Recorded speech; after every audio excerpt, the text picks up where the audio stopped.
Wala na ng kuryente. Umuwi na tayo. Talipasin naman. Yes. Ano naman to? Hindi naman I want to go home. My sons. Because nasa fault line kami. Uy, mag-check kayo. Tawag sa bahay. Malakas. All. Ano, wala na ng kuryente. Umuwi na tayo. Talipasin naman. Yes. Ano naman to? Hindi naman I want to go home. My sons. Because nasa fault line kami. Uy, mag-check kayo. Tawag sa bahay. Malakas. Yes, malakas yon. And we're in Green Meadows. Check. So, my God, my house. Check nyo sa labing. Check si Bim at si Kuya. Ano? Yes. Na vertigo ako. Ikaw din?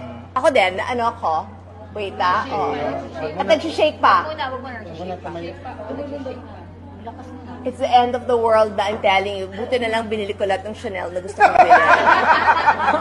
At least experience ko siya. Oh.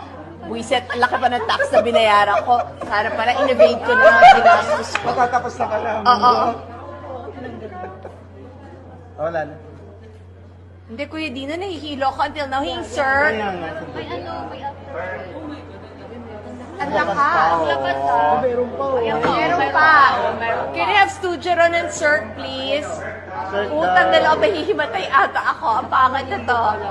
At yun na yung kwento nyo, ni-rush sa ospital dahil nilindol. Ang tsaka. Cirque daw. Parang ano na natin. Parang vertigo ano na natin. Check nyo sa bahay, ah. How are they?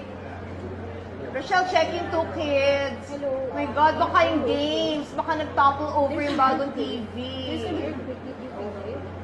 Did you feel it there's an earthquake? O, yun talaga yung first reaction. Hindi naman yung mga nanay, first reaction. Tumawag sa bahay, check yung kids. Lakas ko na. Are you okay? Oh, I told you, ganyan talaga unang reaction mo. I-check yung mga bata. And then, Green Meadows kami. Nandun kami sa pinaka-ano. Di ba?